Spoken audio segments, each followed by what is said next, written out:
shall our evil be neglected and abandoned in the forces of reprobation.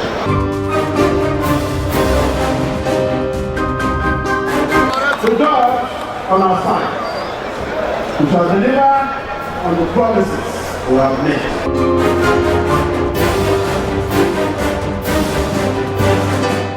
Hello and warm welcome to the program, the Rebuilding Imo Project, the program that brings you up to speed with the happenings in the administration of His Excellency, Right Honorable Emeka Ihedioha, the Governor of Imo State. My name is Paul, your regular host. On the 1st of October 1960, Nigeria gained her independence from her colonial masters. As Nigerians all over the world commemorate this independence, this edition of the program will bring you the highlights of the activities that marked this celebration in Imo State. Also, we'll let you know the plans of the state governments for the returnees from South Africa as Governor Emeka Ihedioha received them in Government House, Owerri. The Rebuilding Imo Project will be back after this time out. Stay tuned.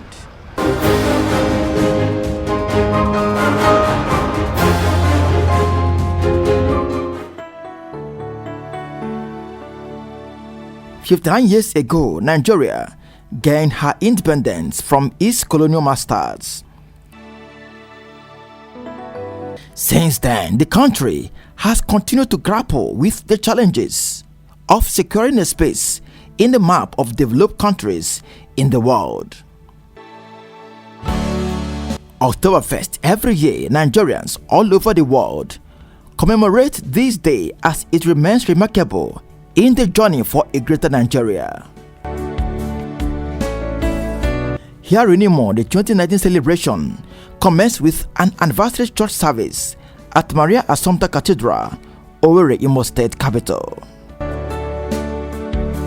In attendance were the state governor, Right Honorable Emeka Ihedioha, his deputy, Engineer Alphonsus Erona, members of the State House of Assembly, government appointees, among others.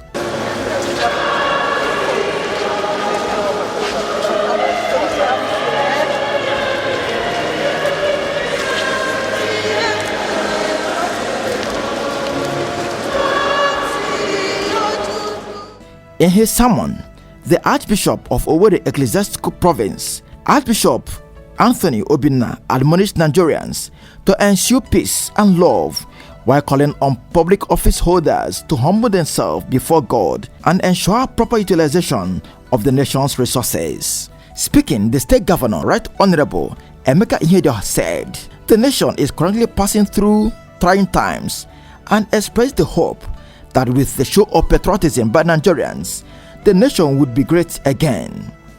He said the challenges have further strengthened his resolve to rebuild the state. Because of our campaign, the Christians, our efforts as they rebuild the new agenda. And truly, all that is required today in our state is simply to rebuild the state that has been in difficult times. Rebuilding our institutions, rebuilding our infrastructure, rebuilding our presence, and rebuilding the site of the university. Governor Ihedioha said the administration is not ignorant of the travails of the people. He urged Imo people to be patient with the administration as steps have been taken to improve their living condition. The level of devastation is huge. We have not been able to articulate them or acknowledge the boy with the level of devastation. But the demands are huge and the quality is very good.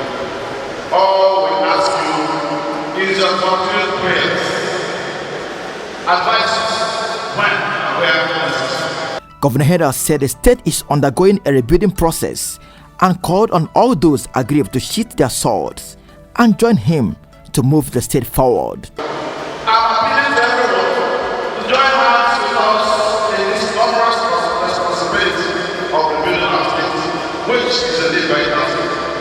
Let us sheath our swords. I believe the time of politics has passed, and we are now in governance. The governor highlighted some of the policies initiated by his administration and announced that plans have been concluded to revive the State Emergency Management Agency, which would deal with some of the problems confronting the state. We want to revive the State Emergency Management Agency because we found that there were a lot of agencies on paper, but in action, they are not existent. I remind lawyer that we deal with issues such as what confronted us in the past. We have set up a desk on the aspect, but that doesn't have some steps.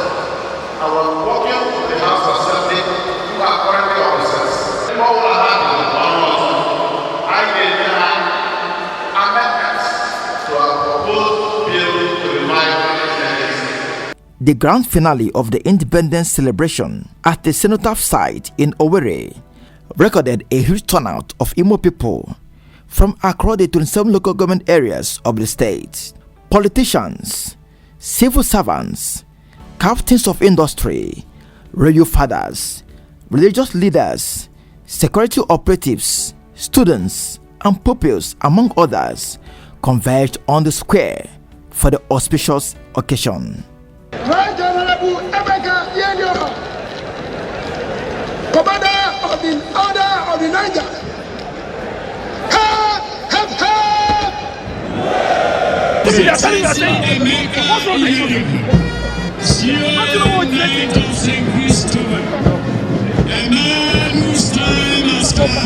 Parade and march past are some of the features that usually characterize the events. The joint security outfits, primary and secondary schools in the state did justice to that.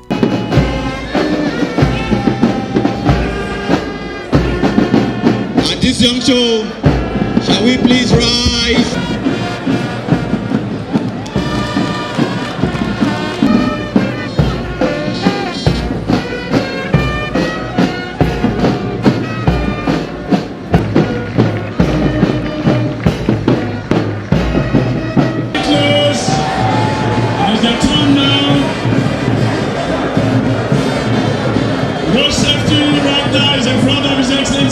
Primary School 1, Kahanamga, Aina Nabata Oban Primary School 2. Sorry, empowerment, the technology, assembly,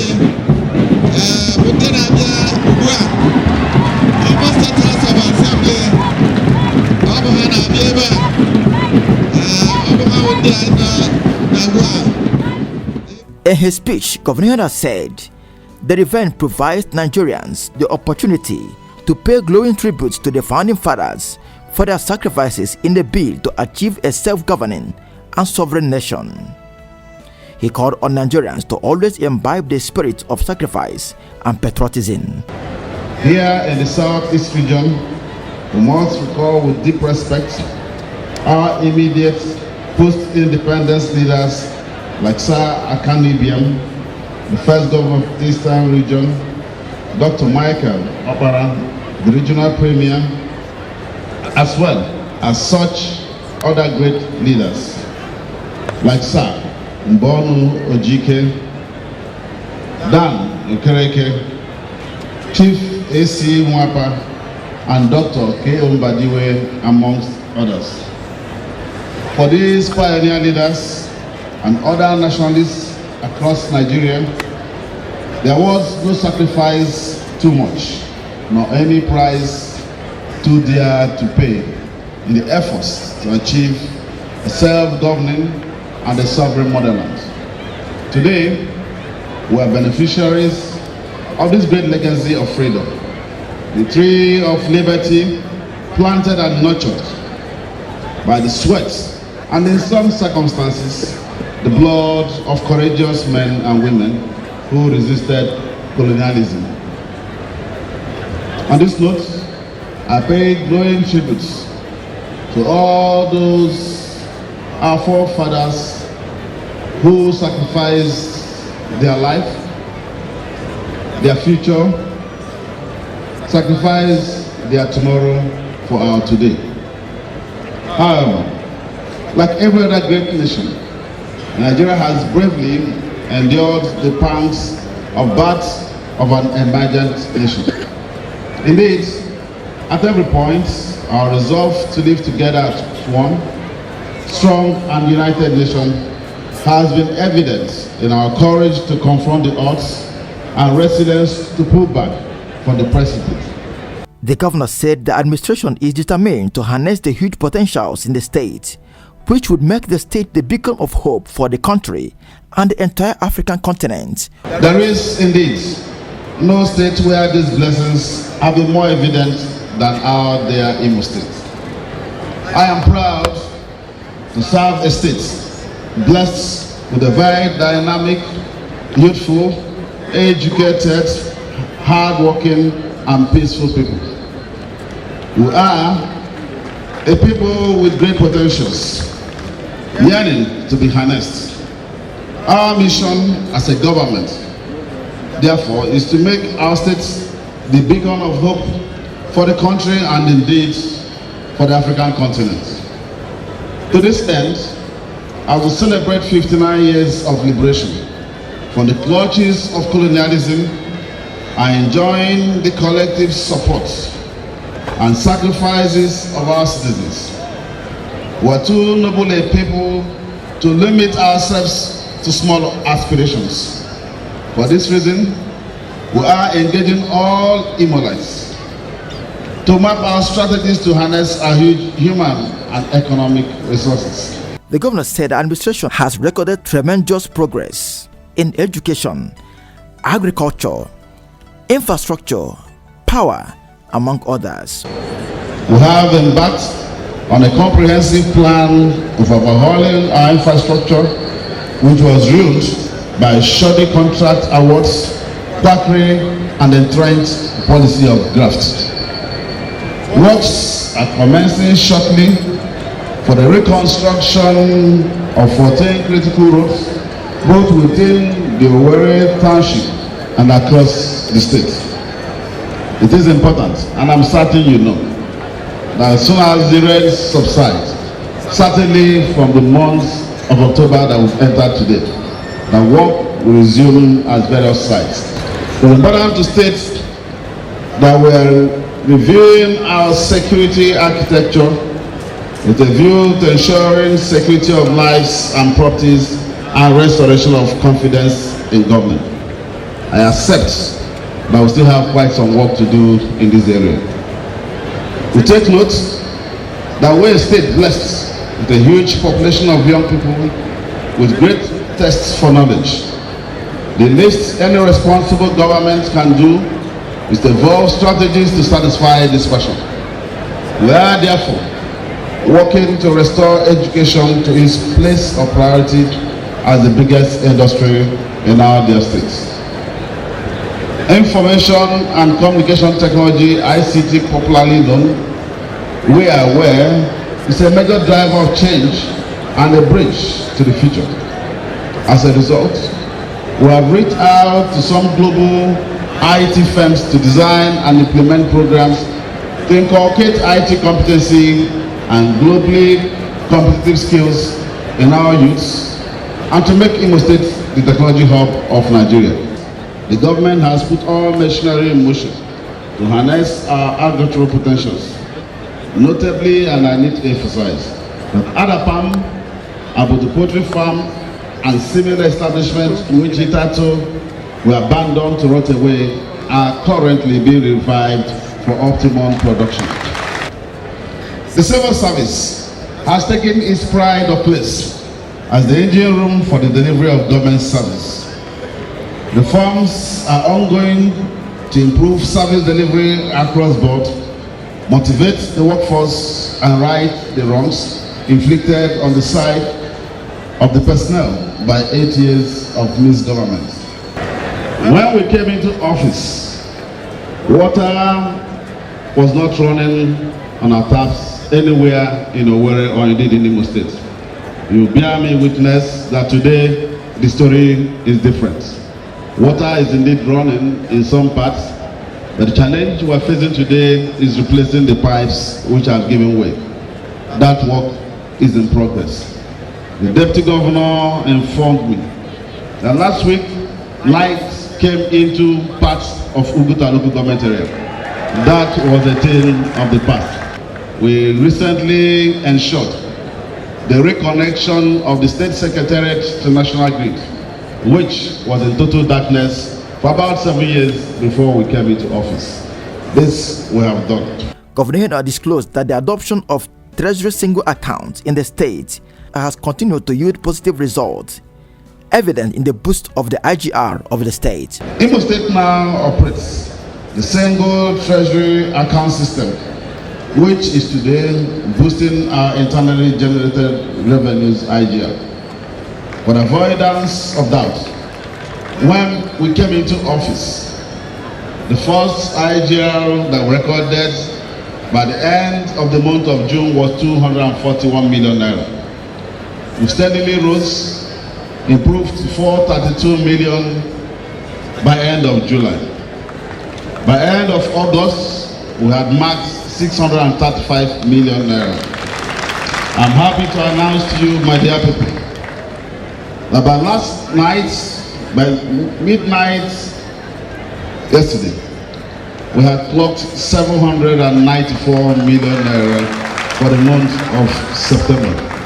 These are indeed the dividends of the adoption of the TSA regime, and I want to commend all our citizens who have contributed in various ways. And I urge you that we still have a long distance to go.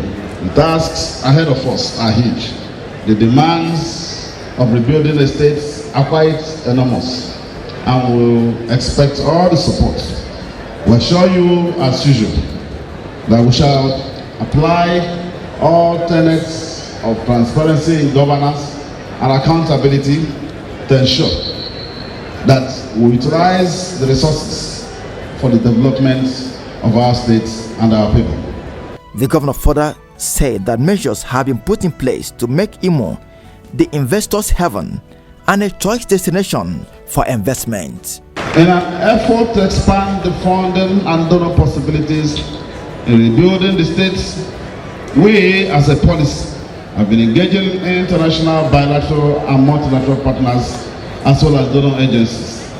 I'm glad to say today that these engagements are looking very prospective, as they not only now see Imo as one to do business with, but in fact, one to support and assist. From the World Bank to the Department of International Development, DFID, to the USAID, the French Development Agency, the Commonwealth Enterprise Group, and most recently UNDP, all have extended a hand in partnership to Imo State. As far as luring the private sector to see Imo State as not only a destination of choice, but an investor's heaven, we have put a lot of measures in place. We have revamped the moribund ISIPA and set up a dedicated ease of doing business desk, among measures to establish the fact that Imo is open to business. It's imperative to state that when we took over the of government, Imo ranks, unfortunately, 37 out of 37 in transparency and ranked 34 out of 37 in ease of doing business. I want to invite all Imolites to stay tuned and watch when the next ranking index will be released globally and country-wise. On the development plan for the state, the governor said a 5-year economic blueprint known as Imo Growth and Strategic Development Plan is currently being put together for the rebuilding and restoration of Imo to its former glory. We will base our growth direction on a development agenda currently being put together known as Imo Growth and Strategic Development Plan. This involves a 5-year economic blueprint for a rebuilding process and for restoring Imo to its former glory. Accordingly, We have taken the first steps by building a strong institutional framework for good governance. We have adopted the ethics of due process in all government transactions in keeping with the national and global standards. Governor Ihedioha reaffirmed his commitment to the devolution of power to the local government and pledged that in no distant time, Imo people will go to the polls for free, fair and credible election at the local government councils. One of the foundations of democracy is the participation of the people at every tier of governance in the choice of who governs them. We are therefore given expression to independence by ensuring the devolution of power to local governments. Our local government areas are functioning yet again. Consequently, in no distant time, our people will go to the polls after a long while for a free, fair and credible election at the local government levels.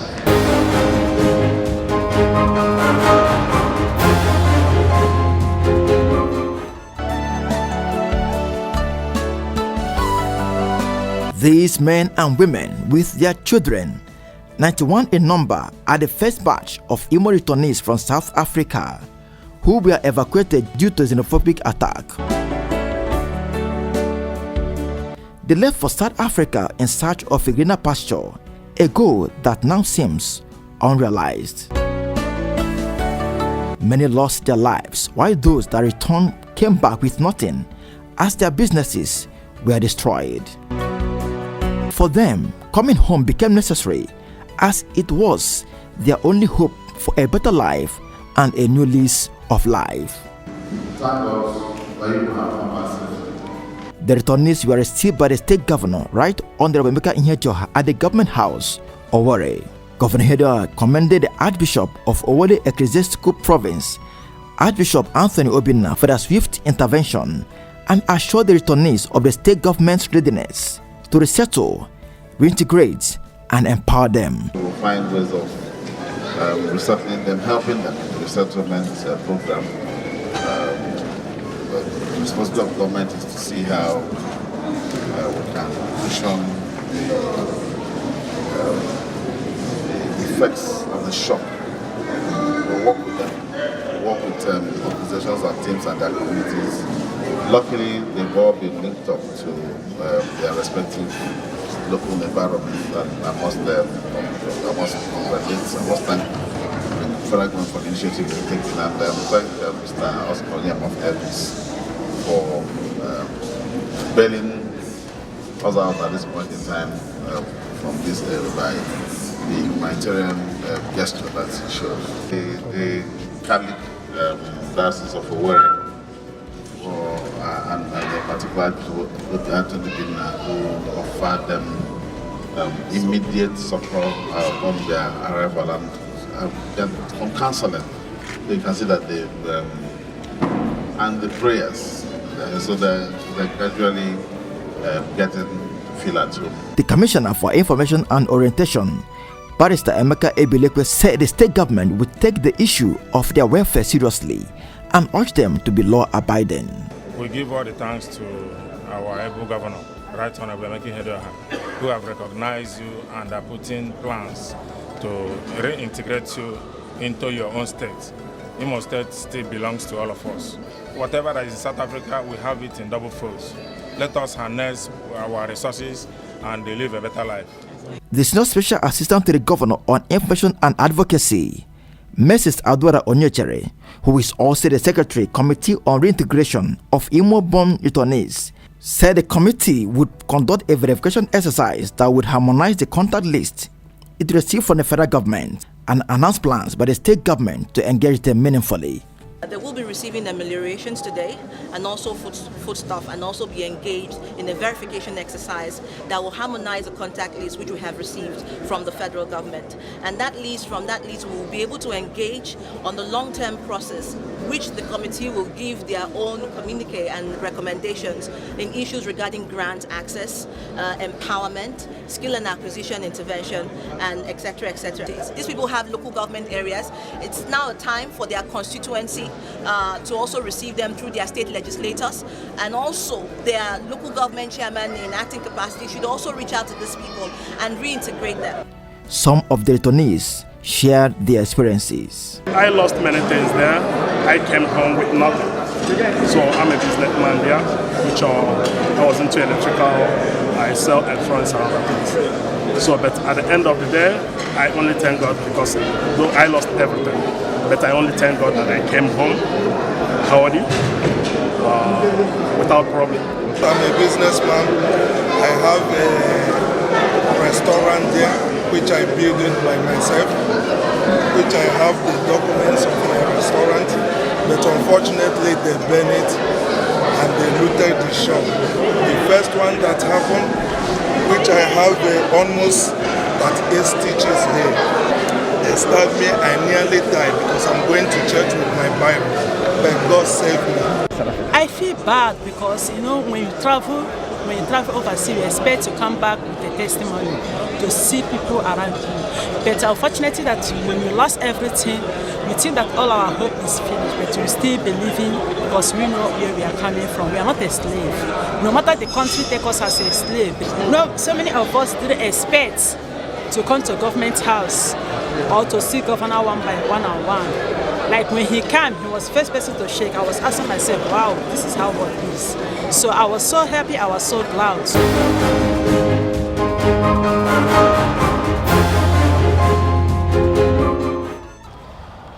This is where we draw the curtain in today's edition of the program. The Rebuild projects will be back on this station same time next week. Don't forget to follow us on our social media platforms showing right now on your screen. We thank immensely the Senior Special Assistant to the Governor on Information and Advocacy, Adora Onyechere, for her huge support to the program. On behalf of the production crew and my executive producer Joyce Onebu, I am Paul Danike thanking you for your time. God bless you.